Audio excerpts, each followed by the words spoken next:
संदर्भामध्ये आज बीड या ठिकाणी पत्रकार परिषद आपण आयोजित केली। या पत्रकार परिषदेसाठी इलेक्ट्रॉनिक मीडिया, प्रिंट मीडिया, सगळे माध्यमाचे बांधव आमचे उपस्थित राहिले, समाज बांधव या ठिकाणी उपस्थित राहिले, त्याबद्दल मी आपल्या सगळ्यांचं मनापासून स्वागत करतो। हैदराबाद गॅजेटर तात्काळ लागू करून बंजारा समाजाचा अनुसूचित जमातीमध्ये समावेश व्हावा या न्याय मागणीसाठी आज बीड जिल्ह्यासह राज्यामध्ये विविध ठिकाणी वेगवेगळ्या पद्धतीची आंदोलने उभी आहेत। त्याच अनुषंगाने आपण उद्या बंजारा समाजाच्या वतीने, सकळ बंजारा समाजाच्या वतीने उद्याचं आंदोलन आयोजित केलं आहे आणि या आंदोलनामध्ये बीड जिल्ह्यातील आणि जिल्ह्यातील प्रत्येक तांड्यातून आमचे बंजारा बांधव, माता भगिनी लाखोच्या संख्येनं उपस्थित राहतील। हे आंदोलन लोकशाही पद्धतीने, शांत पद्धतीने हे आंदोलन उभं केलेलं आहे। उद्याचा मोर्चा हा विश्वभूषण डॉक्टर बाबासाहेब आंबेडकर यांच्या पुतळ्यापासून बाबासाहेबांना अभिवादन करून, नंतर अण्णाभाऊ साठेंच्या प्रतिमेला अभिवादन करून, कुळवाडी भूषण शिवाजी महाराजांच्या पुतळ्यांना अभिवादन करून जिल्हाधिकारी कार्यालय या ठिकाणी धडकेल। या मोर्चामध्ये जवळपास 50,000 पेक्षा जास्त समाज बांधव नक्कीच उपस्थित राहतील असा आमचा दावा आहे, आत्मविश्वास म्हणून हा समाज पेटून उठलेला आहे आणि हा आवाज आता कोणी थांबवू शकणार नाही। मराठा समाजानं आंदोलन केलं, त्यानंतर तात्काळ GR निघाला। आता तुम्ही त्या GRची अंमलबजावणी तुमच्यासाठी देखील व्हावी अशी मागणी करताय, कुठं दुर्लक्ष करते का? दुटप्पेपणाची भूमिका सरकारची आहे असं वाटतंय का? 100% आपल्या विधानाला आम्ही सहमती देतो, कारण की हे महाराष्ट्रातील सरकार झुंडशाहीला बळी पडून पाहिजे त्या पद्धतीने ते निर्णय घेतात। तेवढ्या संख्येने बंजारा समाजाने आपली ताकद दाखवली नाही, परंतु येणाऱ्या काळामध्ये त्यांच्यापेक्षा मोठे आंदोलन महाराष्ट्रात बंजारा समाज आता उभा करतोय। आमची संख्या वाडी वस्ती तांड्यावर आहे। पोटाची खळगी भरण्यासाठी बंजारा समाजाला कायम भटकंती करावी लागते। दुर्दैवानं आज सांगावं वाटते की या बंजारा समाजामध्ये 2 किंवा 2.5% शिक्षण आणि नोकरीचं प्रमाण आहे आणि त्या नोकरीच्या 50-60च्या काळामध्ये जे होते ते सगळे लोक रिटायर झाले। सरकारने आता नोकरीचे दार बंद केलेले आहेत, म्हणून पोटाची खळगी भरण्यासाठी शहरामध्ये मोठ्या मोठ्या बिल्डिंग मध्ये हा बंजारा समाज काम करतोय। तुम्ही जे म्हणताय की ज्यांची संख्या जास्त आहे त्याकडे सरकार जास्त लक्ष देते, पण आमची मागणी ही आहे, संख्येने जरी आम्ही कमी असलो परंतु आमची मागणी न्यायिक आहे। आम्ही आडमुठी भूमिका घेतलेली नाही आणि घेणार पण नाही, कारण की आमच्यावर संत सेवालाल महाराज आणि वसंतरावजी नाईक साहेबांचे विचार आमच्या मनावर रुजलेले आहेत। म्हणून आता हे शांततेने चाललेलं आहे, तर सरकारला आमची विनंती आहे की आमच्या मागण्या अवास्तव नाही, गैरवाजवी नाही। आमच्या मागण्याला हैदराबाद गॅजेटचा आधार आहे। ते गॅजेट तुम्ही कोणी उघडून जरी पाहिलं तर 1948 पूर्वी आजचा मराठवाडा CP बेलार जे मध्य प्रदेशमध्ये आमचा विदर्भ जोडला होता, ते दोन्हीकडे 48 पूर्वीचे जर तुम्ही पाहिलं सरकारी दस्तावेज, त्या दोन्ही ठिकाणी बंजारा समाज हा अनुसूचित जातीमध्ये आहे।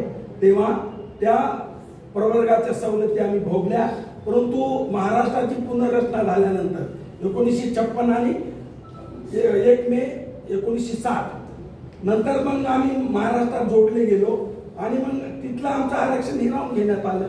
इथं म्हणजे विजयी जात कुठंच नाही देश पातळीवर, ते आरक्षण आम्हाला दिलेले। म्हणून झुंडशाहीच्या भानगडीत सरकारने पडू नये।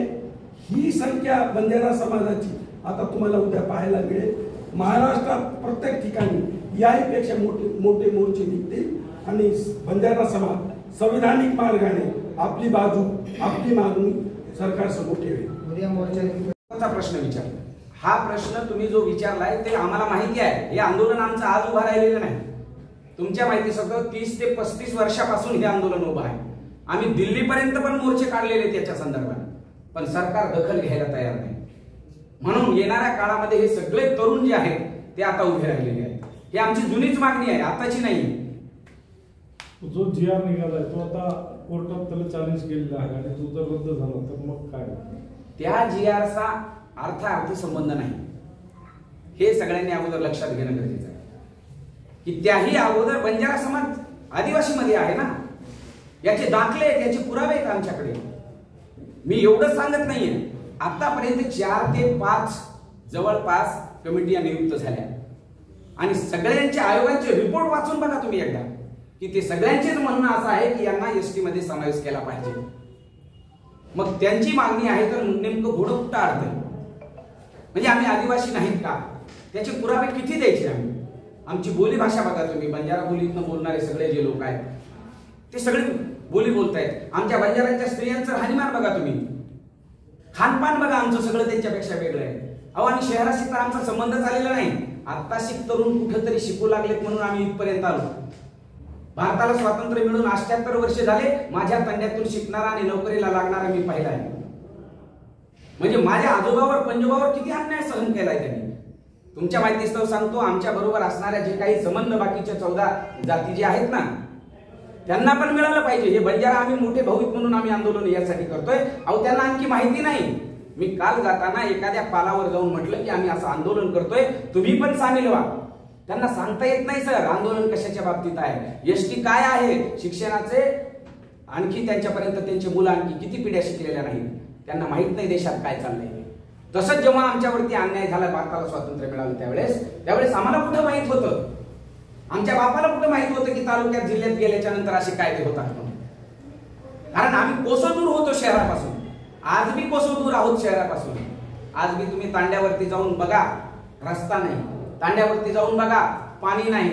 तांड्यावरती जाऊन बघा, शाळा नाही. मग ह्या सगळ्या बाबतीमध्ये जर अशा प्रकारची परिस्थिती तांड्यामध्ये निर्माण झाली असेल तर मग तुम्ही मला सांगा, आदिवासीपेक्षा वेगळा क्रायटेरिया काय पाहिजे याच्यापेक्षा? नेते ती त्यांची वेगळी भूमिका आहे. ओबीसीचा कुठलाही नेता बंजारा समाजाच्या एसटी आरक्षणाच्या मागणीला आज विरोध करत नाही, जबाबदारीने बोलतोय. कारण की ते लोक ऑन मीडिया, तुमच्या मीडिया समोर येऊन सांगतायत. आदरणीय भुजबळ साहेब असतील, आदरणीय धनंजय मुंडे साहेब असतील, आदरणीय पंकजाताई मुंडे साहेब असतील, ही सर्व मंडळी ओपन हार्ट, खुल्या मनाने आमच्या या मागणीला समर्थन देत आहेत. त्याचं कारण एक आहे की ही मागणी गैरवाजवी नाही. 30 वर्षापासून त्याच्या अगोदरपासून तुमचा लढा आहे, त्याला आतापर्यंत न्याय मिळाला नाही. त्याचं कारण एवढंच आहे की कायदे सभागृहात तयार होतात. विधानसभा असेल, विधान परिषद असेल, लोकसभा असेल किंवा राज्यसभा असेल. खरं म्हणजे ही मागणी आता एसटीचं आरक्षण लागू करावं महाराष्ट्र शासनाकडे आम्ही का मागतोय? खरं म्हणजे केंद्र सरकारच्या स्तरावरचा प्रश्न आहे. आम्ही महाराष्ट्रात राहणारे लोक आहोत. आमची मागणी एवढीच आहे की महाराष्ट्र शासनाने तातडीने 1 दिवसाचं अधिवेशन घ्यावं. त्या अधिवेशनामध्ये एकमताने एक ठराव पास करावा की हैदराबाद गॅझेटेडच्या धर्तीवर महाराष्ट्रातील बंजारा समाज हा एसटी प्रवर्गात जाण्यासाठी काय म्हणतात ते नियमात बसता येते. आमची क्रायटेरिया आम्ही पूर्ण करतो. 1 दिवसाचा तुम्ही ठराव घ्या आणि केंद्र सरकारला पाठवा. केंद्र सरकार फार काही अनुमत करणार नाही, डावल्याचे काही प्रश्न नाही. कारण जे खरं आहे, जे सत्य आहे, जे कागदावर आहे ते तुम्हाला मान्य करावं लागेल. म्हणून महाराष्ट्र शासनाने आम्हाला 1 दिवसाचं ते अधिवेशन घ्या, एकमताने निर्णय घ्या आणि तो ठराव केंद्राकडे पाठवा. पुढची मागणी होऊ शकते आमचं म्हणजे आमचा विश्वास आहे. बीड शहरातील नामांकित हॉटेल गोल्डन चॉईस येथे फॅमिलीसाठी स्वतंत्र व्यवस्था, उत्कृष्ट जेवणाची व्यवस्था, सुसज्ज पार्किंग, उत्कृष्ट लॉजिंगची व्यवस्था, कॉन्फरन्स हॉल, लग्न, वाढदिवसासाठी इतर कार्यक्रमांसाठी स्वतंत्र हॉलची व्यवस्था. एक वेळ अवश्य भेट द्या. संपर्क हॉटेल गोल्डन चॉईस, भगवान बाबा प्रतिष्ठान समोर, बार्शी रोड, बीड.